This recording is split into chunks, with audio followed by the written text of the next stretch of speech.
Hi guys, how you doing? Before we begin, I just want to let you know that I just started a Discord server where we can just discuss pop culture and stuff. If you can want to ask me questions and like my opinions on certain movies, or I can ask you and stuff, if we can just have a civil discussion, or at least I hope it'll be civil, and it'll just be a fun place to talk, you know? And if you want to read my thoughts on movies in general that are completely unfiltered, I have a letterboxd account. Both of these things are in the description below. With that out of the way, enjoy the video.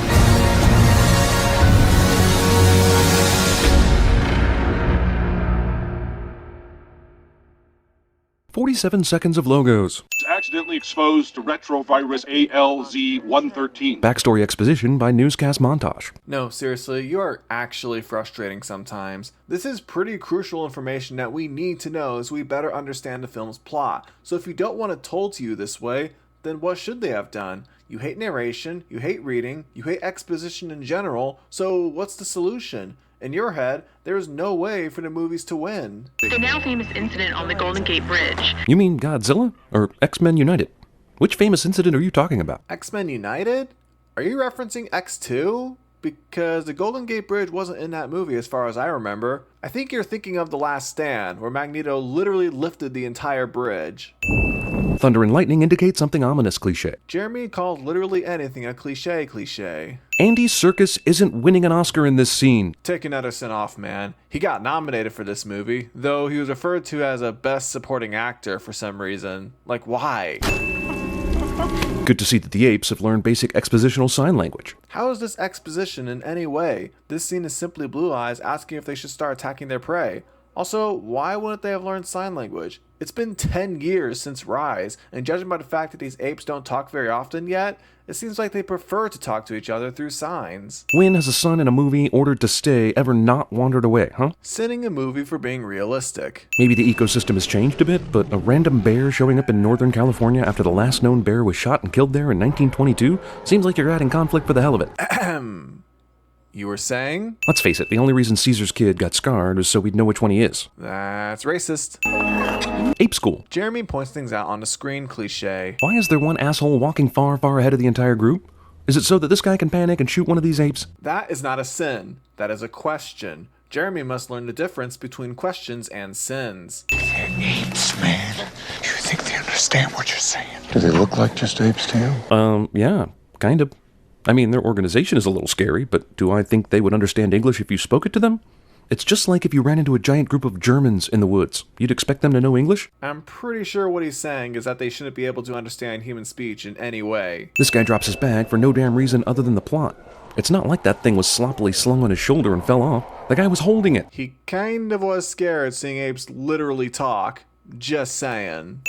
Yeah, no need for you, Kong, until the Empire State Building finale. You're calling him Kong again? Just because they look similar? That's racist. He could have killed us, he didn't. Maybe he kept us alive so they could follow us. Double team pronoun game. Except they already told Commissioner Gordon about the apes and being able to talk, and now they're explaining to Leader and how intelligent he seems. Are we supposed to believe these assholes swung their way across the Redwoods and the Golden Gate Bridge faster than their car?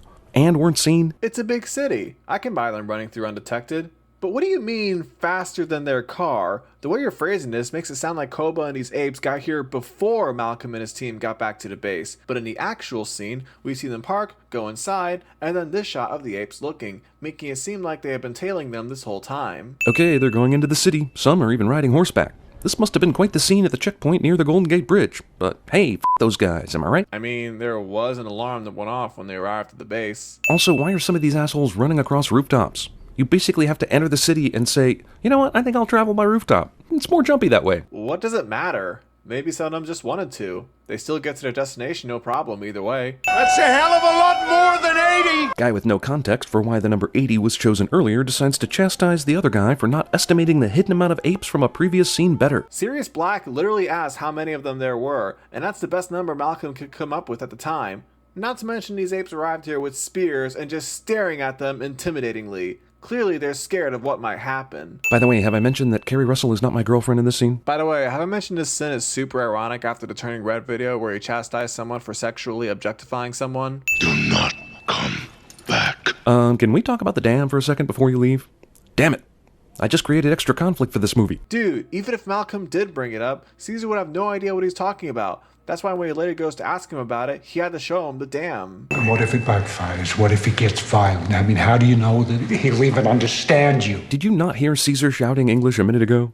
I mean, being in denial earlier sort of made sense, but now you've witnessed it with your own eyes. Dreyfus is clearly characterized as an ignorant man who just looks at these apes as animals. This is proven later when Koba attacks them. He tells his people to just look at them as animals, and then he's not willing to give Caesar a chance when Malcolm asks him to. Son, it's not safe. I'm safer with you than I am down here. This guy is trying to prevent war so that he can protect his girlfriend and son, but decides bringing them along on the possibly insane go talk to Caesar plan is somehow a decent idea. I mean, they both made it clear that they want to go with him. You're phrasing this as if he's asking them to come, even though you literally showed Malcolm's son asking to come himself. I know. Don't come back. I know. I've had 2 chances to talk to you about this damn dam, but coming back here risking my life sounded like the better option. Again, Caesar wouldn't even know what Malcolm was talking about if he just mentioned a dam that has power. Not only that, are you seriously suggesting he should have brought that up when they first met? After Carver just killed Rocket's son? I somehow doubt that would have been a good time to mention that. If I could just show you, and you'll understand. Why not just say we're all going to die without power and that dam nearby can provide the power? Why the unnecessary mystery in an already tense situation? When he does explain to him inside the dam, all Caesar could understand was that this dam could power the lights. So if he just said power here without mentioning the lights, Caesar wouldn't get it. He's an ape, for Pete's sake. Didn't you have a little girl? Carver, that's enough. How'd she die? That's enough! Or your wife, for that matter. Carver, you better shut up before I kick your ass. I'm the asshole. These people let him walk away without telling him that, yes, he's the asshole. And what would that add to the scene? That wouldn't change Carver's mind or anything. He just straight up sucks. What do we do? Question is, why don't you get Gary Oldman in on this decision, since he just happens to be here right now? So, your solution to an intelligent ape coming in that might hurt them is to call someone who's not even in the same room with them. Should we shoot him? Yeah, I don't know. You are one ugly son of a bitch, aren't you? Despite evidence that these apes speak English, these assholes still say this stuff. They only saw Caesar speak. Did they not tell the apes explosions were involved? They probably did. But you see in this scene, the horses are reacting.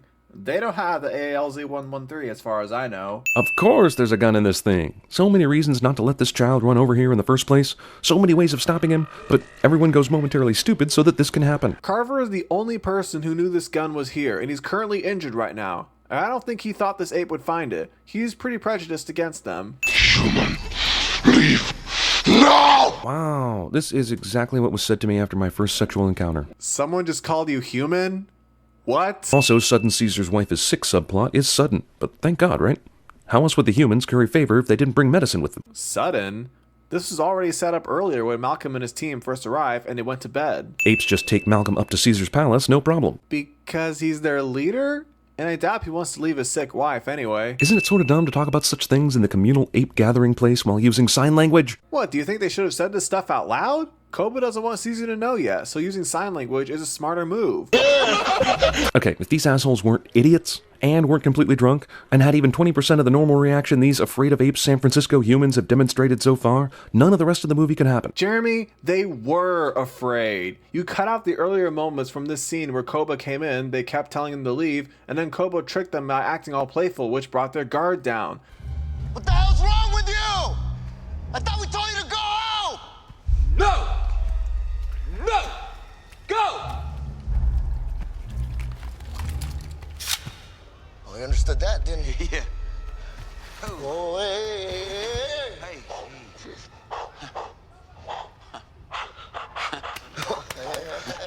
Hey. Whoa, whoa, Oh, whoa, whoa. hey. I think he likes you. And they have literally never seen apes using guns before. I doubt they thought Koba could even figure out how to use one. Okay, Koba, you've gone too far. Your anger at humans is justified, and your complicated character full-on gray-colored up until now. The point you light your own civilization on fire just to further your agenda. Shame on you, Koba.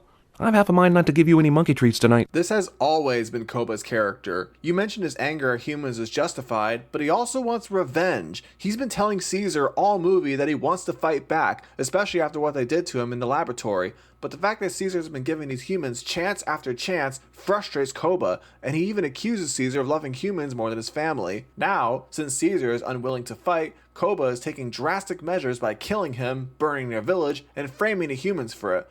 All of this just to satisfy his bloodlust. Well, it's a good thing Caesar was standing in the perfect place where Koba could shoot him without anybody seeing it. Came to Ape Town with a plan, and man, did it work out beautifully without any time wasted. Dude, there are 2 apes right there that saw Caesar getting shot. And if you're saying it's convenient that they didn't see Koba shoot him, then I point out that he's supposed to be hiding right now so no one sees him. And from the rest of the apes' perspective, they find a gun here and assume a human hid here to shoot Caesar. Humans! Kill Caesar! Everyone just accepts that Caesar is dead without looking for a body. I believe they'd still believe the lie anyway, but not even Koba checks to make sure he's dead before rallying the troops to fight the human city. Koba has been making a point that they should attack first before humans attack them. Now that a human has supposedly killed Caesar, they have to strike now before more apes are harmed. Thank God they got the electricity working so the perimeter dudes could radio you about the incoming ape attack. Am I right? That was convenient. Just like it was convenient that there just happened to be a dam near where the ape's home was so this movie's conflict could happen. I gotta admit, this f***ing shot right here is beautiful. Gotta remove a sin for it. We're not made of stone. Although, now that I think about it, who's driving the spinning tank to this perfect location right now? Probably the person inside it that Koba knocked out and is leaning on the controls. Has anyone out here ever lifted one of these things? What this dude is doing is f***ing impossible, unless he's Lou Ferrigno, and he doesn't look like Lou Ferrigno, so I'm calling some major bullshit right here. How are you saying this as if an actor didn't actually swing this thing in real life? If this were an animated movie, I'd maybe believe you, but you can clearly see that this is really happening. All of these apes, most who still believe in Caesar's teachings, allow Koba to do this. This rule was on their f***ing wall for ape's sake. But as was explained later, Koba is down a leader and he's using fear to lead these apes. Apes go from kill all humans to shepherd them like prisoners of war with no explanation, but it sure helps keep the body count down. No explanation? It couldn't have possibly been because Koba is pissed at humans for locking them in cages and now he wants to force them to suffer in cages too, could it? Man, that James Franco finds his way into every movie, doesn't he? Even ones where he's presumed dead. And yet he wasn't in No Way Home in any way. We need to operate. I don't have anything. Geez, why did we blindly go wherever Caesar wanted to go without the tools needed to fix Caesar and stop the war? Do you think they had tools to heal a bullet wound before this? Are you serious? Humans!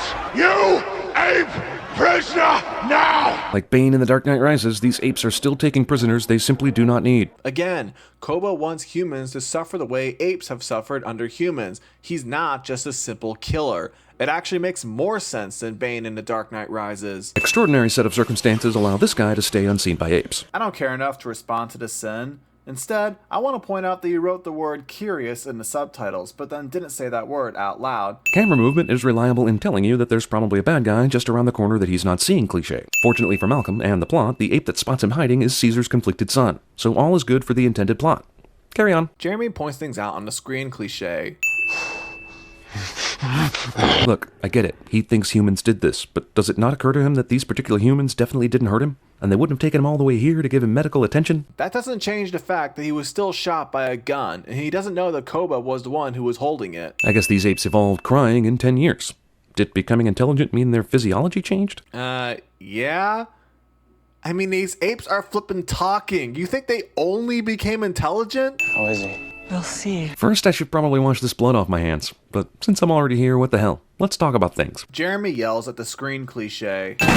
Who's there? If you're human, you better say so! That's why I blindly fired my gun instead of yelling this warning in the first place. What if this was an ape? Better to be safe than sorry. Malcolm is fortunate that he runs through the subway tunnel that leads directly to Dreyfus, who just so happens to be planning to blow up the very tower Caesar is climbing right now. Okay, there have been a lot of convenience sins that I got annoyed to point them all out individually, so we'll just add 20 sins for all of them. Caesar, weak. Koba, weaker. Ape measuring contest. Jeremy says boner. Even the apes succumb to the siren song of settling things with fisticuffs. That's because Caesar called Koba weak, and killing him with a gun would be too fast anyway. And I'm sure Koba just wants to beat him up because of how mad he is that he supposedly loves humans more than apes. Now we make contact to military base up north. I mean, they're already on their way. So that's why we strap C4 to this building to blow up all the apes, because the military's coming to kill all the apes. Wait. I mean, even when the C4 does explode, there are so many apes around that aren't dead. So I'd say he made the right call here. If we were 10 minutes away from the end, Koba would have grabbed this cable and hung on for dear life, or landed on this walkway and somehow not hurt himself. Or the walkway would have... And now you're telling us what would have happened in an alternate universe? Dude, this is just a waste of our time. Which I guess does describe YouTube film discourse from bad channels perfectly.